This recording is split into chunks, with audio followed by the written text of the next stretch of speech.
In this episode of the Second Swing Thoughts podcast, we have Kevin Kraft on to talk about his journey and trial to play on the PGA Tour Champions. We also talk about the latest in golf equipment, maybe talk a little President's Cup, and we have a little bit of trivia at the end as well. So stay tuned for another great episode of the Second Swing Thoughts podcast.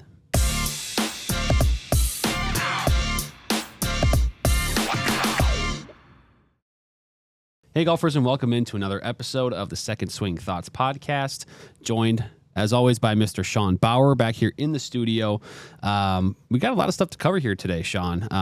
I've been away for a couple weeks, back now. We've seen some things on social media that kind of have us a little curious in the equipment world. And then, of course, in terms of, golf on the, on TV that you might see, we've got Solheim Cup just finished. We got President's Cup this week. A lot going on.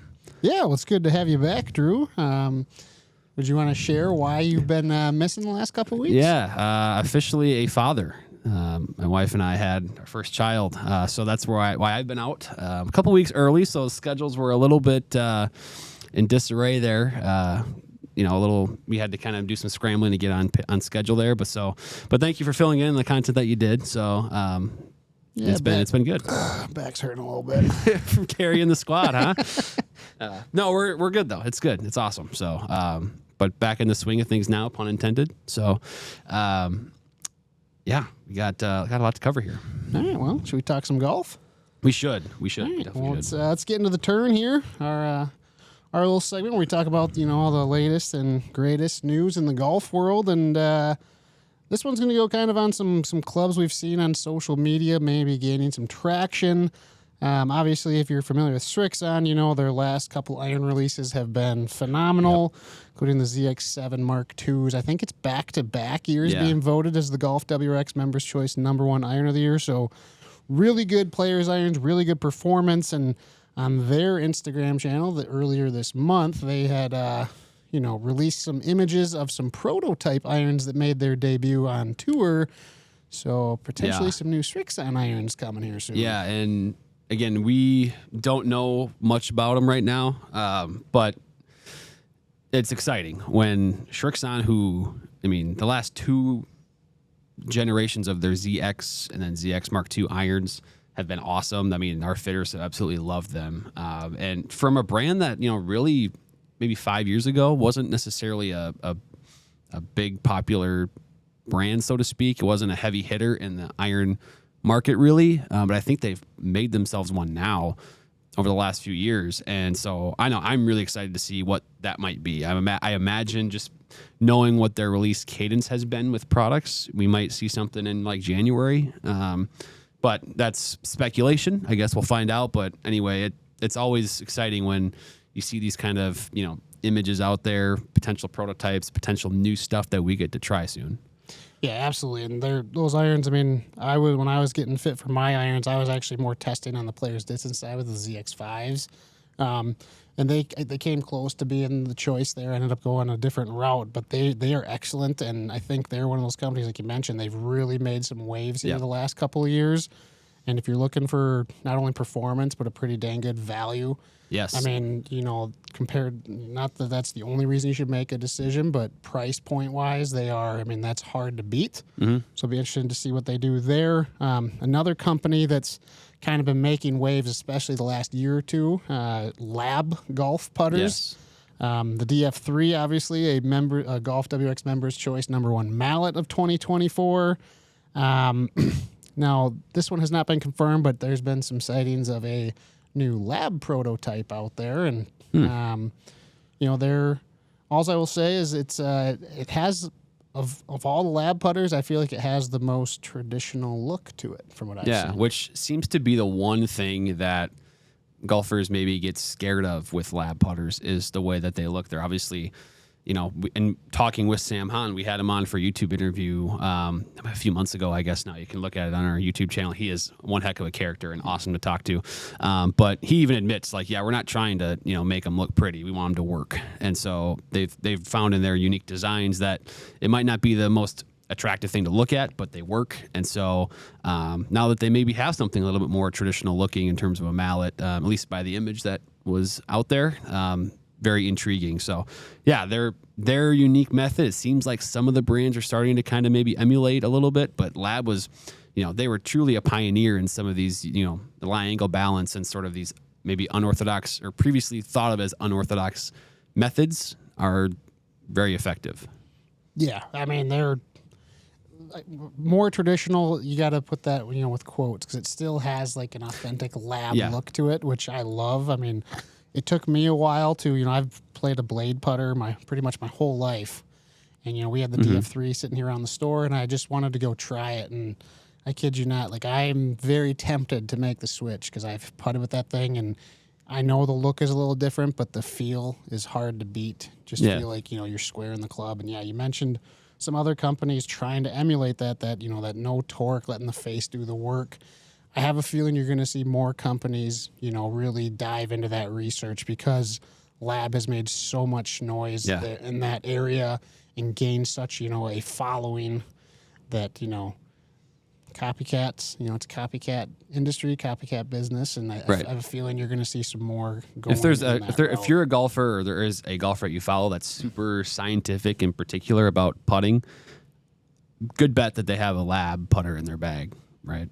Yeah, absolutely. And one of the Lab players, Adam Scott, he kind of was, maybe not the first or one of the first that really, went out there with the broomstick Mez Max, and kind of made.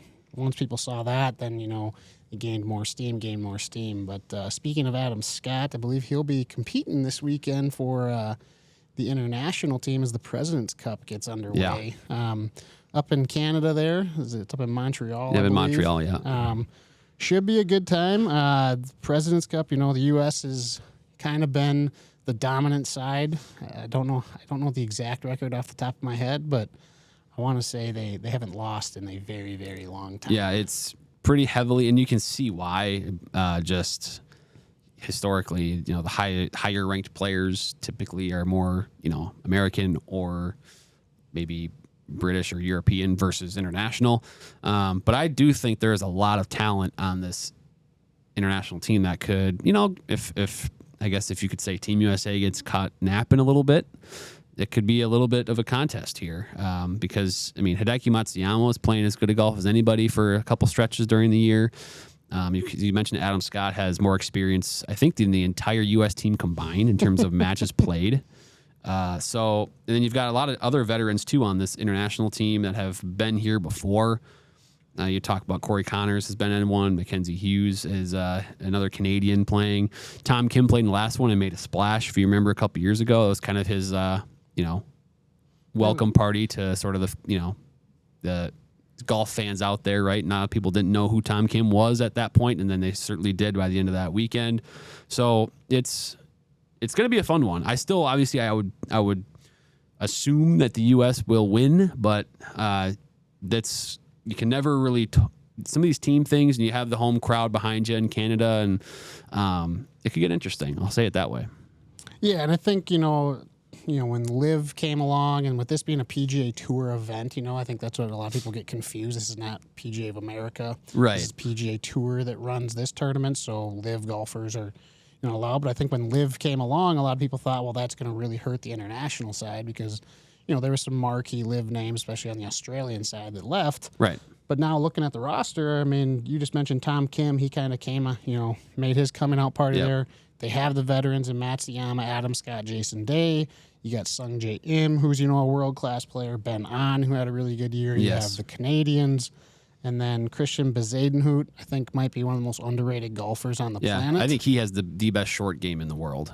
So it's like they have guys there, and match play is always, it can, just because you have a talent advantage on paper doesn't really mean much. You've seen that in the Ryder Cup with Tiger Woods' struggles, and, the greatest player of all time, very good in individual match play, but when it came to the teams, for whatever reason, always brought out the best in the other side. Mm-hmm. So, I think it'll be good. I'm really excited to see how, on the American side, how Sahith Theegala plays. Like, he is, I think, one of those guys where he has a chance to, if he has a really good President's Cup and can start competing in majors at a regular level, I think, like, star power-wise, I think he's one of those guys to keep an eye out down here in future years.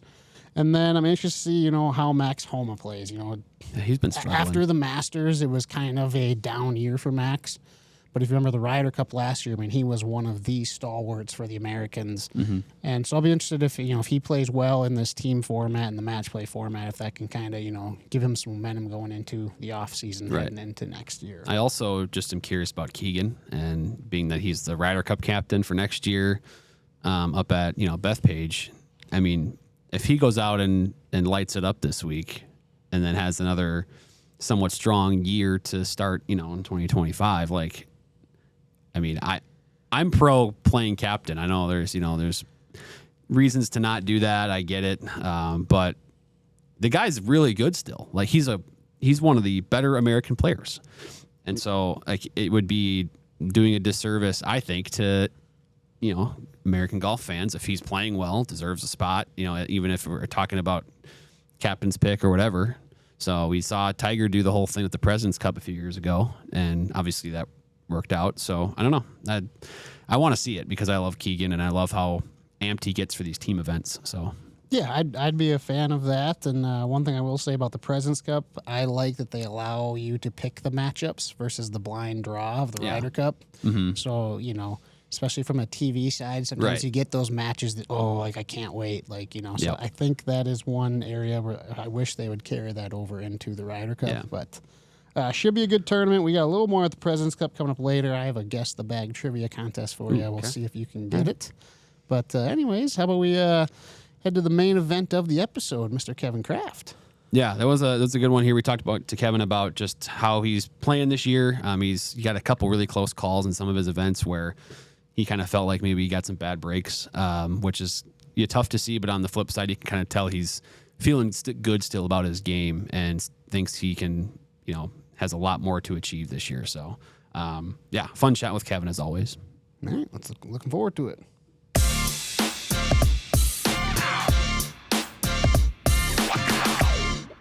And now on the Second Swing Thoughts podcast, we have a very special guest. It is Mr. Kevin Kraft joining us from the Columbia store, literally inside the tour van right now. Looks nice and comfy. Kevin, we wanted to get you on because it's been a while, first of all. But second, we wanted to get an update on, of course, all your competitions, your tournaments. I know you have been playing in various opens, senior opens, qualifiers. So I guess my first question is, how many clubs have you changed since we talked last? Let's see. Since the Senior Open, U.S. Senior Open, I have swapped out, believe it or not, the mini driver. Really? Yeah, it's not been behaving. So I've put I put my 3-wood in the bag. So it's been 3-wood's been a little bit more of a mainstay than it's been in the past. And it's situational. There's times where I need it. There's times where I don't need it. I really didn't need it at all at the Pennsylvania Open, and I didn't need it this last week up at the Colorado Senior Open. So I keep it with me. It's not going anywhere. It's just whether it's getting the nod or not, and it needs to start behaving itself a little bit better because I've hit some bad shots with it, and I'm not used to hitting bad shots with it. So there has been a putter change. No way, not you. Yeah. Everybody just calm down. I know. I get it. I know who I am. I've actually got a friend that's now the president of Make Field Putters based out of Philly. And he's provided me a couple putters to work with. And I threw one in last week at the Colorado Senior Open. Wow. Okay. So, all right. So I heard you said Pennsylvania Open, Colorado Senior Open. Those are a couple of events that you've played. Can we get an update on just how things have been? Any high finishes? Are you happy with how it's gone? Are you, thinking it could be better? I guess because I know you've got some big things coming down here at the end of the year. So I know you're trying to get dialed in a little bit. Yeah, I'm thinking I think it could have been better. This is usually the time of year where I start to play really well. Once it starts getting hot out, I tend to, the body finally loosens up and I start to play a little bit better. But I played pretty solid at the beginning of the year. and I hit it so good at the U.S. Senior Open, and it's just I think the fact that I missed the cut there by a shot's just gonna haunt me for a while. And since then, August was an interesting month. I had 2 tournaments. I had the Pennsylvania Open, where I was defending champion. I accounted for myself okay. I finished 25th. Drove the ball terribly, which is really strange because I've been driving the ball so well all year. I just did not get off the tee very well. And I had a really good week with irons. And then I had a really Jekyll and Hyde week with the putter. I either made everything I was looking at or I 3-putted everything. I had 10 3-putts for the week.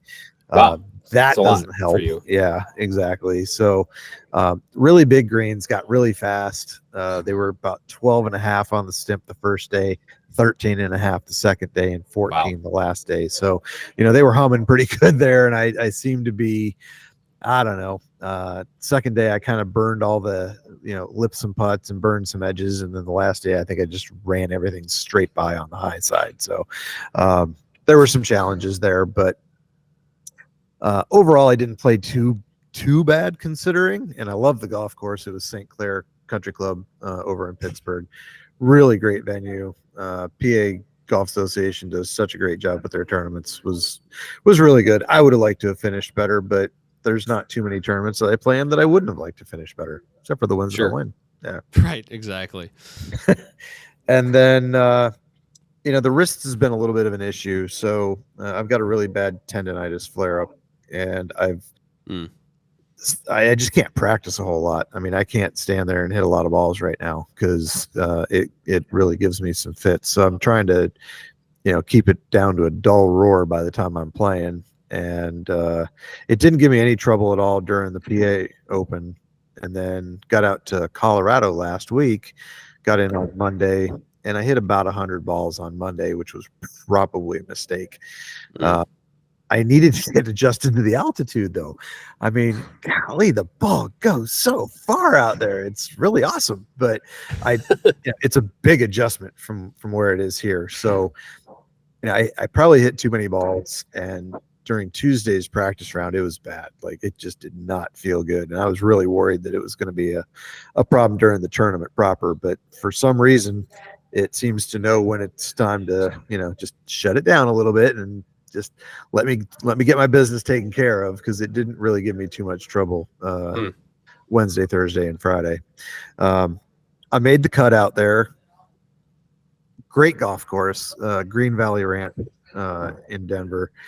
Just a wonderful facility. I mean, just everything about this event was great. It's really close to the airport. It's really close to the hotels. So you're in just kind of one nice tight area, and the facility is great. They've been running this tournament for 25 years, so they really know how to run it. Everything moved as smooth as could possibly go. This is one where I really could have played better. I played absolute maximum golf last week. I shot 73, 73, 73. And wow.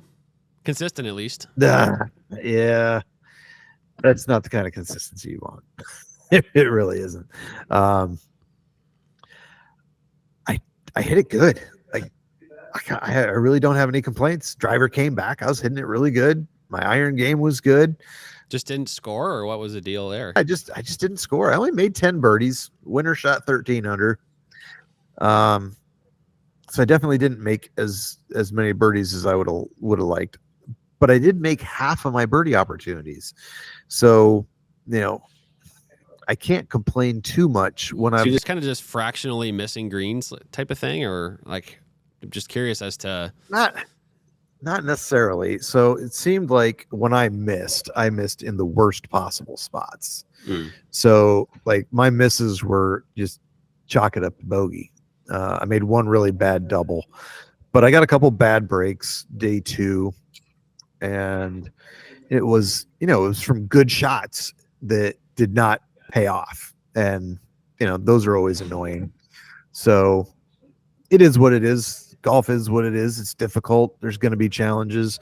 I probably spent a little too much time learning during the first tournament round, where I would have, if I'd been really smart, I would have gone out there, a couple extra days early to get more time to practice and play in those conditions, because I teed off at 7:40 in the morning for my practice round, and my first tournament round teed off at 2:20 in the afternoon. Well, those conditions were completely different, where the ball's going much further in the afternoon compared to what it was in the morning. So just some learning curve, and I'll be better next year when I go back out there and do it again, because I'll have this year's experience to do it. Matter of fact, it's so good out there, and they run such a great show. I may actually try and go out and try and qualify for the regular Colorado Open as well. Okay.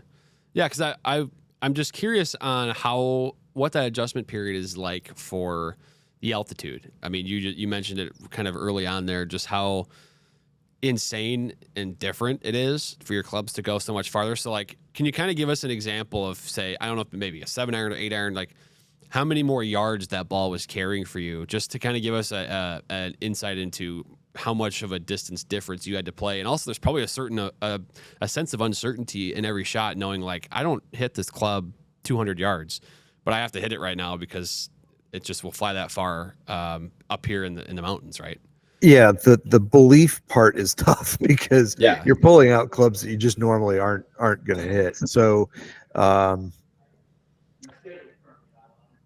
practice round, playing the 8th hole, the pin's at 189 yards, and I pulled out 7-iron and didn't hit it great, and still was within probably 5 or 6 yards of the right depth. You can basically guarantee yourself a full club plus, just depending on the situations, whether it's a little downhill or whether you've got a little bit of breeze behind you. If you've got breeze behind you, the ball really travels far. One of the bad breaks I got was playing the front side, and the pin was 5 paces on, 5 paces from the left edge. 160 yards, playing dead down, a decent breeze, probably 8 or 9 mile an hour wind, and I pulled out pitching wedge, which landed 5 paces past the pin, which was actually pretty well ideal, exactly where I wanted it. But then it bounded over the green, went down a hill into just death. And so that was a little frustrating, because I hit exactly the shot I wanted to hit, and I didn't get the result that I wanted out of it. The greens really firmed up in the afternoons. I mean, it got challenging. They also watered the fronts of the greens, the aprons in front, so you couldn't bounce anything up. It would just plug. So and then you carry it on the green, and it's doing, going over the greens. I've never heard of that before. Wow. Like so they were purposely making it softer in front of the green almost to make sure you landed it on, but then when you landed it on, it was tough to hold it there. Yeah. So there were some challenges there. But I hadn't been out to Denver since 1993. So it was exciting to go back out there, and I actually took a afternoon trip, since I teed off early in the practice round, and I can't just stand there and beat balls. I went out to the Rocky Mountain National Park. I have a national parks pass, so I might as well use it, which was really cool. Spent a few hours out there seeing the sights. It was very cool. Nice. Well, hey, I mean, that's the cool thing about kind of going to travel in these, and sometimes you get some time to do stuff like that. I'm curious now, because I have this perception in my brain, and I haven't played golf in Colorado, but like anything out Rocky Mountains area is just like all these courses are just up and down, mountainous. Is that how this course was, or was almost flat as a pancake?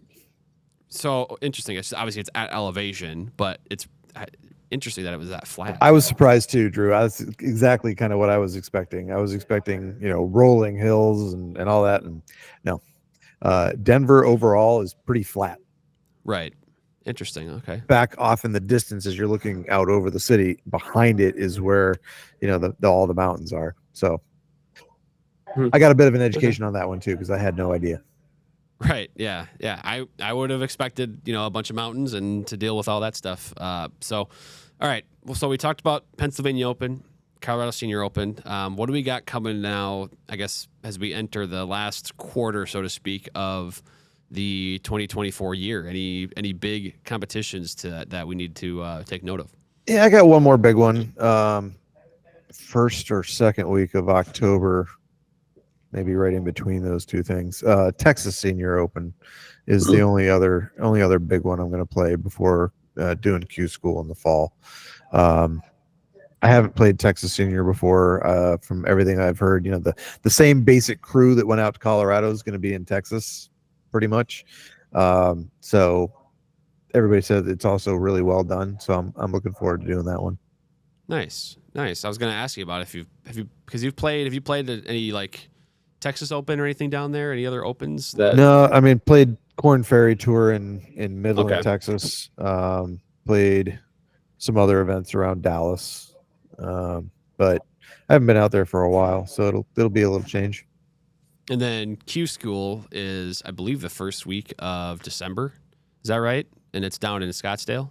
Finals are in Scottsdale. Got to get through the first stage, which I've been told is during the second week of November, but as of when I looked last week, they still didn't have the sites out. I'm assuming they're going to go back to the same places they've gone to, which means I'll probably be doing my qualifier in Mississippi. Oh, okay. So the weather the last couple of years there has been really bad. The year I was there, it was really cold, and last year it was really cold and really wet. So I may look to Florida, but the problem with the course that they've been going to in Florida, all the par fives and all the longer par fours all turn left to right, and that's just working dead opposite the way I typically see my ball flight. So I'm not sure I want to go someplace where I'm going to have to be working against my golf swing all week. Yeah, that's a good point. Yeah, you obviously want those qualifiers to be working for your golf swing, or at least with your golf swing. That it makes a lot of sense. But okay, so we've got the Texas Senior Open here coming up, probably a few weeks, and then of course the Q School qualifier, and then hopefully the finals. We'll be looking forward to rooting you on. So this is fun, though. We obviously always want to hear the tales of Kevin and his competitions. We've had some fun stories already this year through, of course, winning the Pennsylvania Senior Open and then qualifying for the U.S. Senior Open was a lot of fun. Obviously, it's already been a great year for you. So we appreciate you joining, though, Kevin, and giving us the lowdown. We'll be rooting for you once again in those final two events for you this year. Thanks. Yeah, I'm looking forward to it. Like I said, I like playing this time of year, so hopefully the good ball striking will actually turn into some good scores as the year progresses. Yeah, and golfers and listeners, viewers, you should schedule a fitting with Kevin, because the guy knows what he's doing, and he shows up on the golf course. So Kevin, thanks for joining again. Appreciate it. Anytime. Thanks.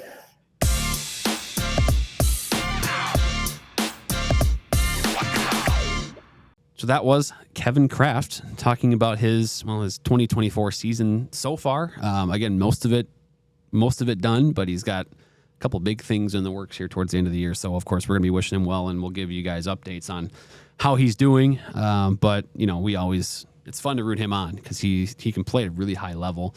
It's fun to also kind of hear him recount his rounds and the qualifiers he's had, because he's done some crazy things in some of these qualifiers to get into U.S. Senior Opens in the past. And so hoping maybe he can strike something like that again with PGA Tour Champions Q School. So yeah, let's go, Kev. Yeah, it's we're rooting for him. He's got the game for it, I know. So we're getting there. But yeah, coming up further in the next podcast, we also have another segment with Kevin where we get his thoughts on some of the latest equipment releases out there. Some of the stuff we maybe haven't talked with him yet about in 2024, so he gives his take on that. Also on our YouTube channel, you'll see a lot of content on the Golf Dealer X Members Choice Voting. We've already covered a lot of it, of course, already, but we dive a little bit further into the winning clubs in each of the various topics, so look for that. And then, of course, the listeners and viewers of the show here, if you have any particular topics or things that you want us to discuss, or maybe even a question, let us know. We can absolutely, do like a kind of a general Q&A from the audience type of a segment if we get some. So please submit those in as we kind of evolve the Second Swing Thoughts podcast into its V2, so to speak. Yeah, absolutely. Well, before we go, got another little game here for you, Drew. It's going to be a Guess the Bag. Okay. It has a President's Cup theme to it. So I'm going to list all the clubs first. If you can get it after that, I'll be very impressed. Okay. And then after that, if you still can't get it, then I'll kind of give out some clues and see if you can nail it down before the very obvious ones towards the end. Okay. So, all right. So let's start off with the bag here. For the driver, we got a Cobra Dark Speed LS, 3 and 5 woods Cobra Dark Speed LSs, a 22-degree TaylorMade QI10 hybrid.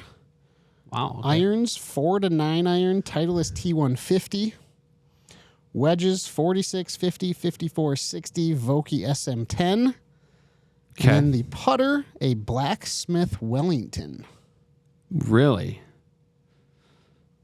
I'm stumped. Yeah. So far. Okay. All right. So here is. I am stumped. Okay. Here's it. This player has 8 PGA Tour wins in their career. Okay. So they've won quite a bit. Okay.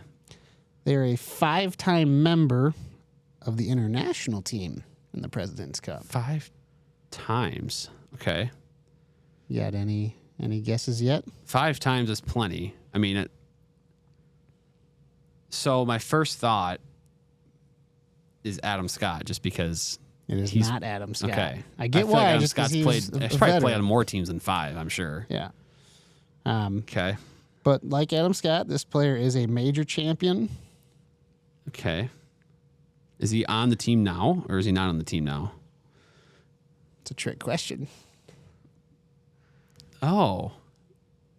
It's not Mike Weir, is it? It's Mike Weir, the captain? Yep. What a bag. Yeah. Pretty good So bag. Cobra Woods.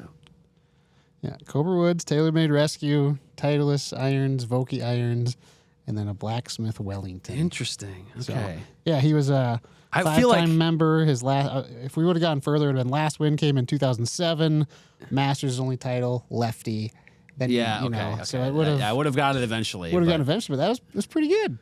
Well, I knew a 5-time member, and I was looking because I got the roster up right now. I'm like, who else would be on there for 5 times? And then, of course, when you said kind of on that, I'm like, okay, it's got to be Mike Weir. But what a bag. Yeah. Cobra Dark Speed up top, TaylorMade QI10, and then T150 irons, right? Vokey wedges, and then see that putter. I would have if it was someone with a PGA Tour card right now, I feel like I would have remembered that. That's such a unique putter, but interesting. Yeah. Well, that was good. That was good. That was a good one. I had to twist it up a little bit. I like it. I like it. That's good. Well done.